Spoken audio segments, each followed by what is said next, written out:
What's going on, everybody, and welcome back to the channel. So this is gonna be a little bit different video than what I normally shoot. Right, this isn't gonna be ham radio related, but I've had a lot of people ask me questions about this tower that we've been restoring, if you've seen any of the shorts on my channel. So this will be a little bit longer form video. I'll probably jump in and out here as we're working on the tower. But I did wanna talk a little bit about what we're doing, because people have had a lot of questions. So this is the Rock Rift Fire Tower. It's actually not in Rock Rift. It's actually on Tower Mountain, which is sort of halfway between Deposit and Walton, if you're familiar with that area of New York. So this tower was built in, I think it was 1933 or 1934. This particular tower was installed. This is an International Derrick E4898 tower. You can kind of tell the International Derrick towers, they're a little bit different. The stairs go diagonally, although there are some aero motors that do that as well, but all the International Derricks go diagonally. And the cab, if you look at the windows in the cab, that's a dead giveaway. You'll see that the windows, I don't know if you can see that from here or not, let me zoom in. But if you look at the cab, you can see there are 9 windows in each pane, which is different than the aero motors. So we are currently working on all the steps pretty much, and we're currently working on the landings. I don't know if you can see Steve right there working on that landing. That's the landing I'll be working on in a minute. And above him on the next landing is Bill up there. So this tower was taken out of service in 1988. The whole program was pretty much scrapped in 1989. The only tower that was left open until 1990, I think, was Red Hill. I don't know when they did it, but they took this bottom set of stairs out so people couldn't climb it. I don't know how high that is. It's probably 15 feet to that first landing there. So people still did it, but was not advisable. So we've replaced all the stairs. They are 2x10 white oak. And you can see these are freshly sawn white oak. This is not stuff you'd get at a lumber yard. But this job is, it's a pretty big job. So all the steps can get cut individually because they're all 24 inches with the exception of the very top set. Some of those are different, but you do have to drill the holes and everything up here. But the hard part are these landings. So these landings have a lot of angles and a lot of notches that we have to cut out around all the steel. This next landing up was kind of a nightmare. So this one, this one was really difficult because there's a lot of notches around stairs, and as you go up, they get smaller.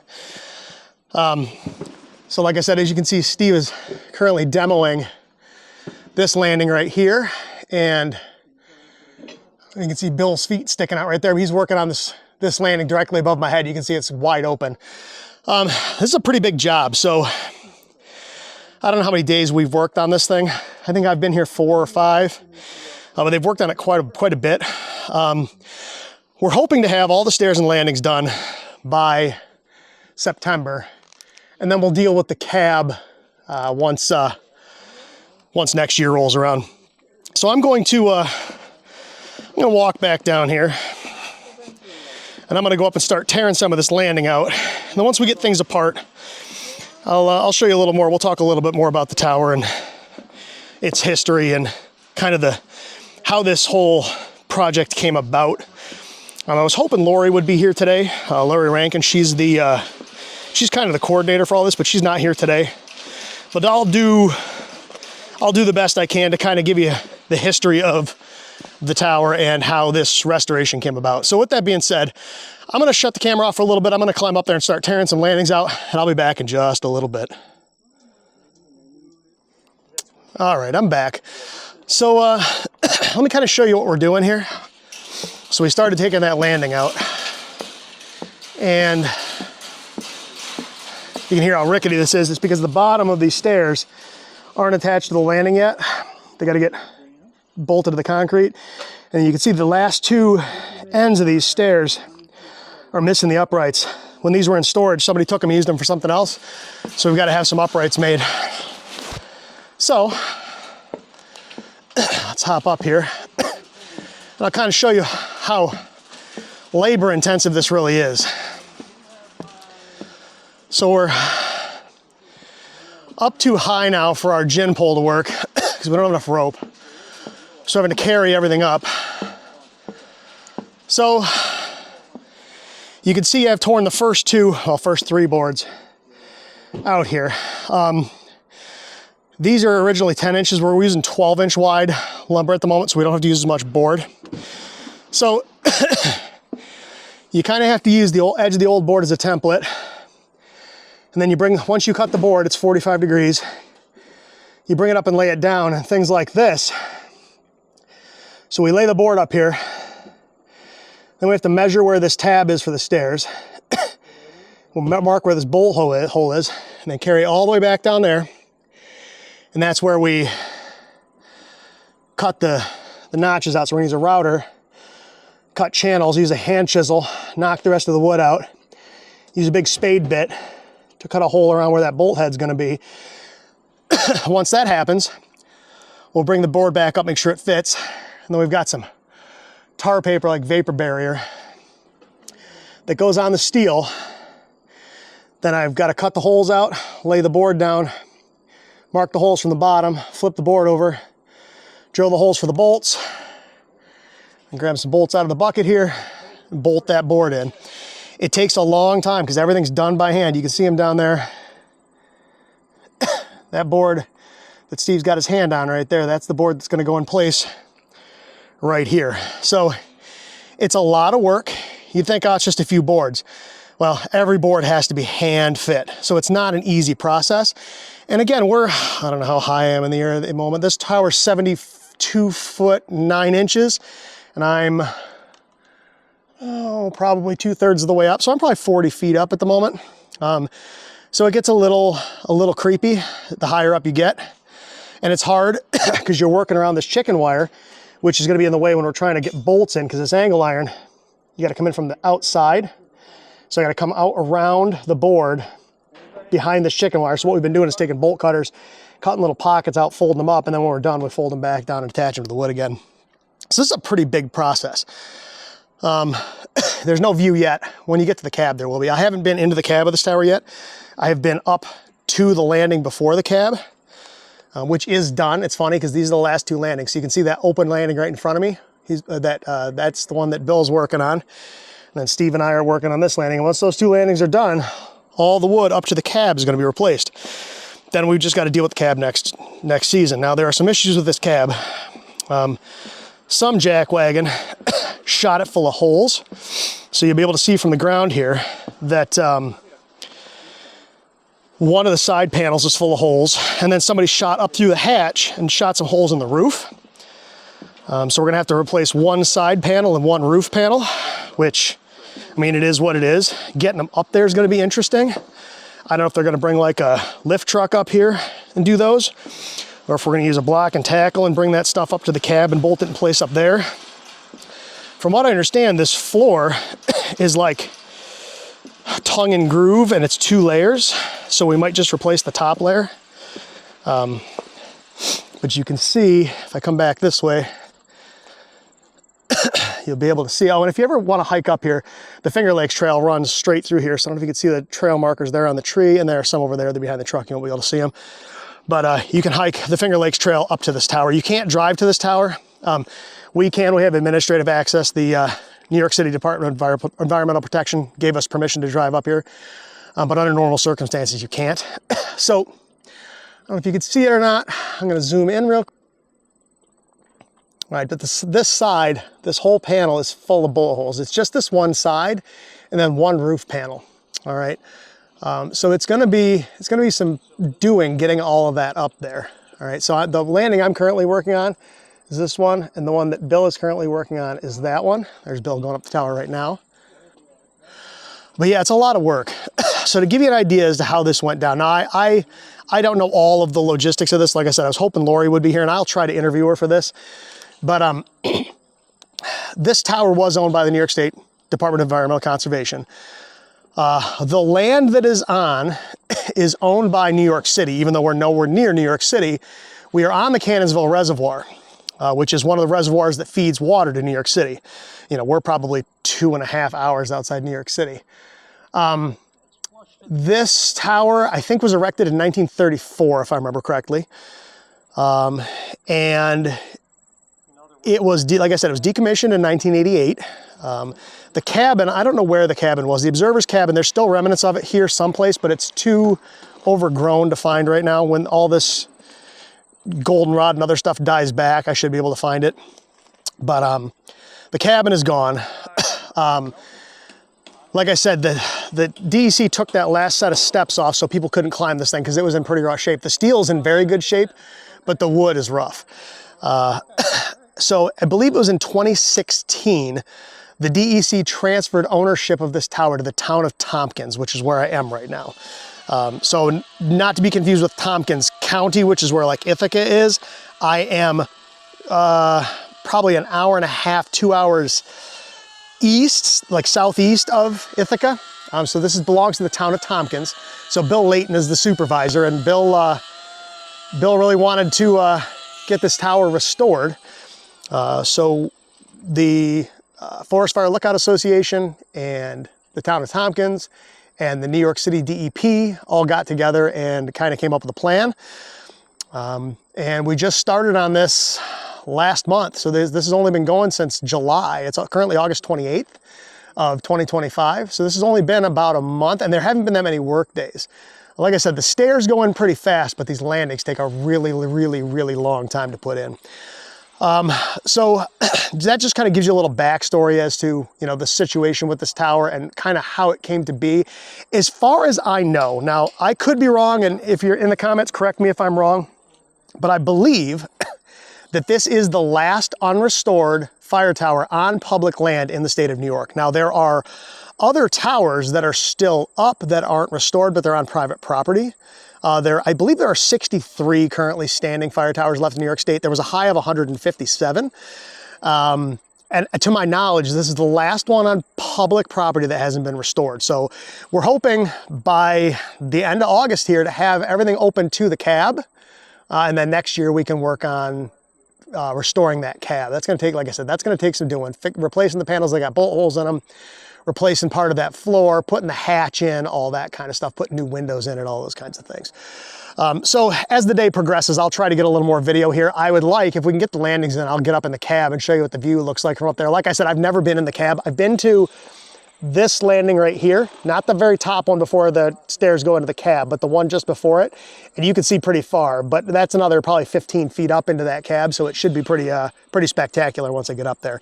So I'm gonna get back to work here, and like I said, throughout the day I'll try to get some more video. If I can get up into the cab and show you what it looks like from up there, I will do it. If not, once we get that landing in, I'll get up as high as I can and show you what it looks like. You can't see anything from the landing I'm working on, but starting at the next landing up where Bill's working, you can get some more views. So just to kind of real quick before I sign off and start working again, show you what, you know, kind of how this works. Once we get the boards cut, we have to come down and, so you can see Ed there on the router, cutting the notches out. So that's gonna go around the stair support. All right, so this is the board that Steve and I are currently working on. So you can see, here's what we got to notch out, and then that's that big bolt head where the stair support goes. So yeah, it's a lot of work. It's take the board up, fit it, bring it back, you know, mark everything out, bring it back down, cut all the notches out, then take it back up, and then you got to bring a chisel with you and hand chisel out anything that doesn't fit. So it's a lot of work. So with that being said, everybody, I'm gonna get back to work here because those boards will be cut soon and we can start putting them in. And like I said, as the day progresses, I'll try to get some more video. Like I said, I'd really like to get in the cab today. We'll see what happens. But I'll be back in just a little bit. Okay, so I'm back. I might have been wrong about that, this being the last unrestored one on public land. There might be one more. I found out about another one while I was here. So there may be another one, but we'll find out. Either way, this is one of the last ones. So we've been working, it is currently 1:02. We've been working since, I don't know, 10 a.m. It takes a long time to do this stuff. So let me kind of show you where we're at here, just to give you an idea. I don't know how many times I've been up and down this tower today. I'm getting my exercise, that's for sure. So Bill's directly above us there. He's putting in his second to last board as we speak. This landing, so if you remember last time, this was a big gaping hole. So we've got all these boards in. We're about to put that board in. They're cutting that board right now as we speak. And then there'll be, I think, maybe 2 more boards after that. And then all the wood should be done. You can see, if you look at, you know, like if you look around this bolt here, you can see how we had to clearance that with a chisel. That's the hard part with this stuff, is it's all got to be hand fit.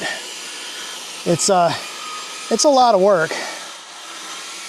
So you can see him down there cutting the angle on that piece. That'll be the piece that's going to go in this hole right now. It's definitely a lot of work.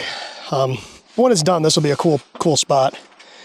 You're just starting to see the mountains over the treetops here. Once we get up a little higher, you'll be able to see a view. Right now, there's not much anything because we're not above the trees. That's one of the things that's interesting. So, and it makes sense if you think about it. The towers that are way up high on mountains. So for instance, Balsam Lake Mountain, where I steward, that is a 47.5 foot, I think, tower. This is a 72 foot 9-inch tower. This tower is lower in elevation. This is like 2,400 feet, something like that. Balsam Lake is 3,700 and change feet. And the difference is the trees here at lower elevations are much, much taller. There's a vulture. And so because of that, you need correspondingly taller towers so you can see over the tree line. So interestingly, the ones that are at lower elevation are taller. All right, so Steve's got the board. We're gonna take it up and fit it, and we'll see what happens. So like I said, once we get all the wood in, I'll get you guys to the top and you can see what it looks like from the top of this tower. So I'll be back in just a little bit. All right, everybody, so we're packing up. We've got all the wood in, so let's go up to the top and see. I have never been in the cab of this thing, so let's see what it looks like from the top here. I'm a little sketchy, so I'm a little scared of heights, which is hilarious because I've been working on this thing, but we'll see how we do when we get up high. I've been to the second to last landing, but I have not been to the cab yet, so. All right, as you can see, the stairs are still covered in stuff. We're gonna sweep this all down. But this should now be safe to climb.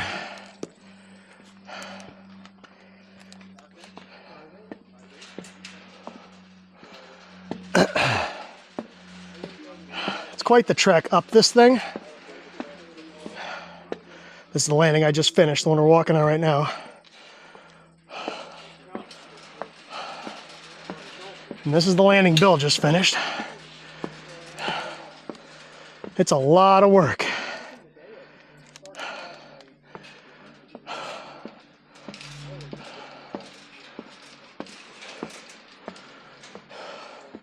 See how little these landings get when you get up high. This is it. It's the last landing before the cab.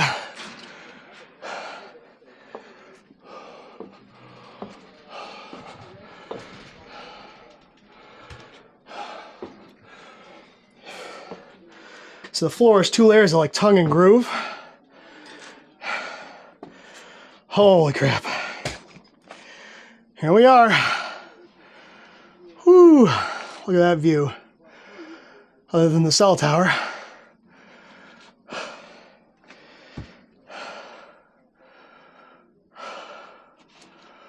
Man, oh man. Whew. So yeah. There's my truck. No, that's not my truck. That's Steve's truck. My truck is over here. Gives you an idea how high up we are.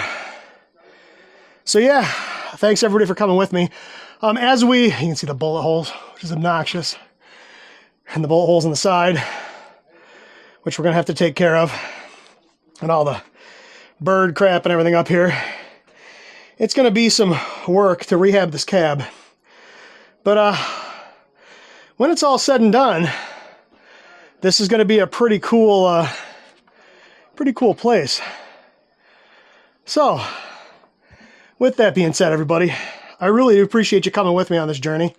Like I said, this isn't what we normally do on this channel, but I kind of wanted to show people this because I've had some questions. So, with that being said, I'm going to sign off. Thank you all so much for watching. I really do appreciate it. And as always, until next time, 73.